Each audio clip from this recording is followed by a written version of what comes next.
Hello friends, welcome back to my channel. আশা করি তোমরা প্রত্যেকে ভালো আছো। আমিও ভীষণ ভালো আছি। আমি মৌ চলে এলাম নতুন একটা ভিডিওর সাথে। কণিকার ভিডিওটা দেখলাম, দেখে ভাবলাম ওই ভিডিওটা নিয়ে দু চারটা কথা বলি। ভিডিওর শুরুতেই উজ্জ্বলকে জানাই বিলেটেড হ্যাপি বার্থডে। তুমি ভালো থাকো, সুস্থ থাকো, নিজের পরিবারকে নিয়ে খুব ভালো থাকো, যেমন আগে থাকতে। এইবার কণিকাকে কিছু কথা বলতে চাই। দেখো কণিকা, তোমাকে আমরা বরাবরই দেখে এসেছি তুমি সবাইকে নিয়ে চলতে পছন্দ করো। এই রকমই তোমার একটা চিত্র কিন্তু আমাদের চোখের সামনে না জল জল করে সব সময়। এটা কিন্তু তুমি মাথায় রাখবে। তো সেই জায়গায় আজকে যখন দেখতে পেলাম তুমি তোমার মেয়ে এবং তোমার হাজব্যান্ড মিলে তোমার হাজব্যান্ডের জন্মদিনটাকে সেলিব্রেট করলে, কেক কাটলে, সেখানে মাসিমার উপস্থিতি পেলাম না, কোয়েলের উপস্থিতি পেলাম না, সোনার উপস্থিতি পেলাম না, একটু কেমনই যেন লাগলো। যাই হোক, অনেকের অনেক রকমের কমেন্টসও আসছে দেখতে পাচ্ছি। অনেকেই বলছে যে সকলেই ছিল কিন্তু তারা সবাই ক্যামেরার পেছনে ছিল, ক্যামেরায় তাদের দেখানো হয়নি। কেন দেখানো হয়নি? না, তাহলে ক্যামেরায় দেখিয়ে দিলে মানুষকে তো আর এটা বোঝানো যাবে না যে শাশুড়ি আর বৌমার সাথে কতটা অশান্তি চলছে। কারণ তারা এই সম্পূর্ণ বিষয়গুলোকে নাটক ভাবছে, যে যা তোমাদের বাড়িতে এতদিন ঘটছে বা যা তোমরা দর্শকদের সামনে প্রেজেন্ট করছো। তো আমার কথা হচ্ছে, আমি সত্যিই জানি না তোমাদের বাড়িতে যেইগুলো হচ্ছে সেইগুলো কতটা রিয়েল আর কতটা নাটক। সিরিয়াসলি আমারও জানা নেই। তবে এইটুকু বলবো, নাটকই হোক আর রিয়েলি হোক, বার্থডেটা তো আর নাটক নয়, এটা রিয়েলি। তবে আজকের দিনে যদি একটুখানি মাসিমাকে দেখাতে যে মাসিমা উজ্জ্বলকে আশীর্বাদ করছে, ধান দুব্য দিচ্ছে, আমার মনে হয় জিনিসটা ভালো লাগতো দেখতে, সত্যিই ভালো লাগতো। দেখো, ঝগড়া বিবাদ একদিকে আর মায়ের কাছে সন্তান কিন্তু একদিকে, তাই না?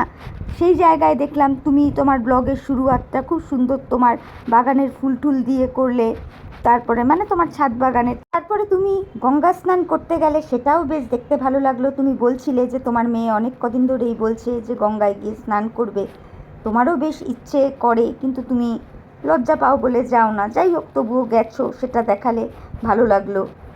এরপরে আমরা দেখতে পেলাম তুমি তোমার রান্নাঘরে গিয়ে ভাত বসিয়েছিলে, মশলাপাতি বাটছিলে। তুমি বললে যে লুচি হবে, ঘুগনি হবে, পায়েস হবে, করেওছো তুমি।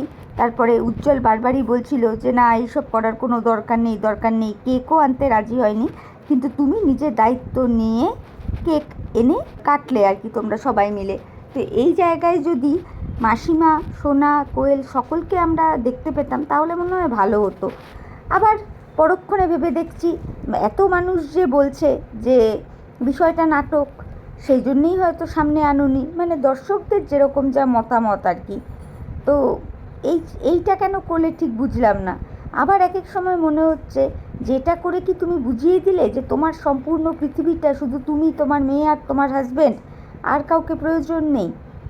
এইটাই আর কি একটু কীরকম লাগলো।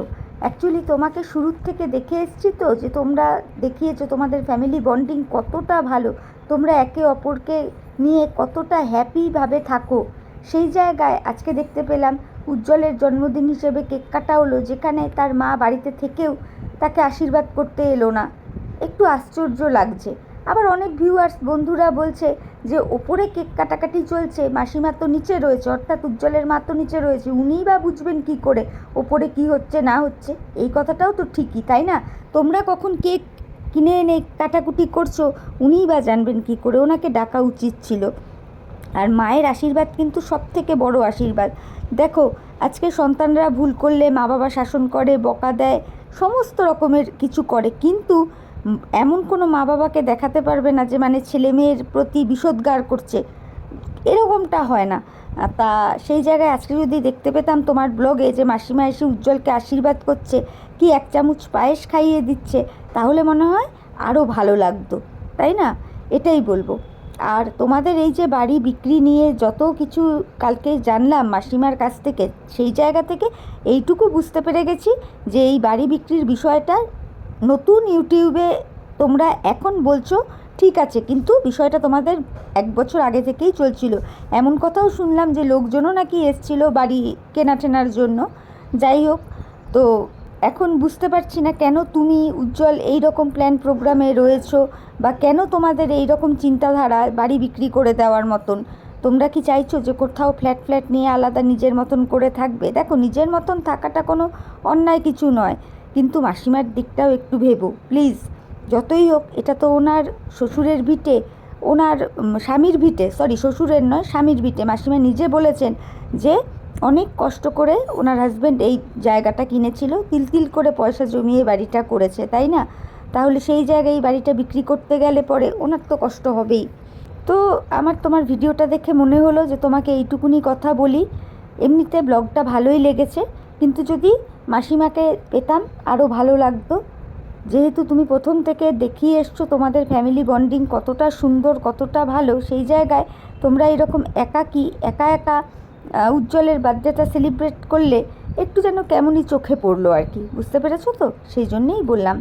দেখো, ঝগড়াঝাটির জায়গায়, জন্মদিনের জায়গায়, তাই না?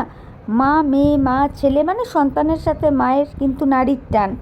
তো একটা জন্মদিনের মতন দিনে, একটা স্পেশাল দিন, যেই দিনটা বছরে একমাত্র একটা দিনই আসে, সেই জায়গায় মায়ের উপস্থিতি যদি না থাকে বড্ডই খারাপ লাগে। তবে ভালো লাগলো যে কোনো রকম কোনো কন্ট্রোভার্সি ভিডিও তুমি করোনি, নর্মাল ব্লগ ভিডিও করেছো। কিন্তু এই যে এই কর্মটি করে তুমি অল্প একটু কন্ট্রোভার্সির ছোঁয়া কিন্তু রেখেই গেলে কণিকা। দেখো, তুমি মানুষকে বলার সুযোগ দেবে, মানুষ তোমাকে নিয়ে বলবেই, সমালোচকরা বসেই রয়েছে সমালোচনা করার জন্যে, বুঝতে পেরেছো তো? আর তোমাদের এই পারিবারিক বিষয়টা কতটা রিয়েল আর কতটা ফেক এটা তো আমরা জানি না। কি বলো বন্ধুরা? আমাদের পক্ষে জানা সম্ভবও না, কারণ আমরা তোমাদেরকে 10-15 মিনিটই ক্যামেরার মাধ্যমে দেখি, তার মধ্যে তোমরা যতটা দেখাবে তার উপরেই আমরা আমাদের বক্তব্য রাখবো। এবার ক্রমশ প্রকাশ্য হবে যে তোমাদের এই বিষয়বস্তুগুলো কতটা রিয়েল আর কতটা ফেক, তাই না? এইটুকু আমি মনে করি যে মিথ্যা কখনো চাপা থাকে না, আবার সত্যিও কিন্তু দিনের আলোর মতন ফুটে বের হয়ে ওঠে, সেটাকেও চেপে রাখতে পারবে না। তা এই বিষয়গুলো তো অবশ্যই একটু মাথায় রেখো, কণিকা উজ্জ্বলকে বললাম। যাই হোক, ভালো ব্লগিং হয়েছে, সুন্দর বার্থডে সেলিব্রেশন দেখলাম, লুচি, ছোলার ডাল, তারপর পায়েস করেছে কণিকা উজ্জ্বলের জন্যে। উজ্জ্বল যদিও না করছিল, কিন্তু কণিকা বলল বেশ কিছুদিন আগেই উজ্জ্বল বলে রেখেছিল যে ও জন্মদিনে লুচি, পায়েস আর ঘুগনি খেতে চায়। তো উজ্জ্বলও বলল যে এমনিতেও ও লুচি আর ঘুগনি খেতে ভালোই বাসে। তো বেশ ভালো লেগেছে, তবে মাসিমা থাকলে আরও হয়তো জিনিসটা ভালো লাগতো। এবার দেখো, এক একজনের এক এক রকমের কথা, মন্তব্য, মানে ভিউয়ার্সদের কথা বলছি। তো আমি আবারও বলবো, কতটা সঠিক কতটা বেঠিক আমি জানি না, তবে ভিডিওতে যেটা দেখলাম তার উপরেই আমি আমার এখনকার বক্তব্যটা রাখলাম। আশা করেছিলাম আমি যে মাসিমাকেও দেখতে পাবো, তাহলে ভালো লাগতো আরও, এই আর কি। তর্কের খাতিরে যদি ধরেও নিই বন্ধুরা যে মাসিমা উজ্জ্বল যখন কেক কাটছিল তখন সেখানে উপস্থিত ছিলেন না, আমার মনে হয় কণিকা যদি একটিবার মাসিমাকে ডাকতেন, মাসিমা কিন্তু আসতেন, মাসিমা অবশ্যই আসতেন। কারণ মায়ের কাছে তো তার 4টা ছেলে মেয়েই সমান, আর এই কথাটা কিন্তু মাসিমা বারংবারই বলেছে তার ভিডিওতে, তাই না? তাহলে হতো কি, কণিকার জায়গায় পরিষ্কার থাকতো যে হ্যাঁ, আমার হাজব্যান্ডের বার্থডে আমি সেলিব্রেট করছিলাম, তোমরাও আসো। এবার মাসিমা এলো কি এলো না, বা সোনা এলো কি এলো না, এটা তো পরের কথা, কিন্তু কণিকার জায়গায় কিন্তু একদম ফ্রেশ থাকতো, তাই না বন্ধুরা? আমার মনে হয় এটা কণিকা চাইলে করতেই পারতো। আবার ওই যে পরক্ষণেই মনে হচ্ছে ভিউয়ার্সদের কমেন্ট শুনে যে ক্যামেরার আড়ালে তারা সকলেই রয়েছে, তাদেরকে দেখানো হয়নি, কারণ দেখিয়ে দিলে তো সবটাই দর্শকরা বুঝে যাবে যে এদের সমস্তটাই নাটক গটাপ করে চলছে।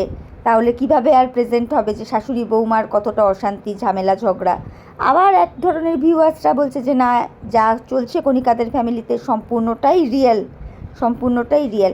এবার দেখা যাক কতটা কি, ক্রমশ প্রকাশ্য পাবে নিশ্চয়ই, তাই না?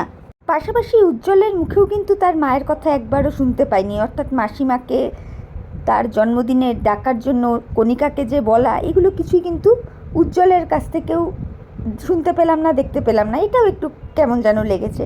তো যাই হোক, এই কটা কথা মনে হচ্ছিল বলা ভীষণভাবে দরকার, সেই জন্য বললাম। তো চলো, ঠিক আছে, ভিডিওটা আমি এখানেই রাখছি বন্ধুরা। মনে হলো কণিকাকে এই কটা কথা বলা যায়, সেই জন্য বললাম। তোমরাও আমার কথাগুলো শুনে দেখো যে আমি ঠিক বললাম না ভুল বললাম। যদি আমার কথায় কোথাও ভুল থেকে থাকে তাহলে তোমরা প্লিজ তোমাদের মূল্যবান কমেন্ট করে আমার ভুলটাকে রেকটিফাই করে দিও, আর আমার কথায় যুক্তি থাকলে প্লিজ সেটাও তোমরা জানিও। আর আমার ভিডিও শুনে ভালো লাগলে লাইক, কমেন্ট, শেয়ার, সাবস্ক্রাইব করে আমার চ্যানেলের পাশে থেকো। তাহলে চলো এখনকার মতো আমি বিদায় নিচ্ছি। নতুন একটা ভিডিওর সাথে আবার দেখা হয়ে যাবে। ততক্ষণ প্রত্যেকে ভালো থেকো, সুস্থ থেকো, সাবধানে থেকো। Tata, bye, love you all.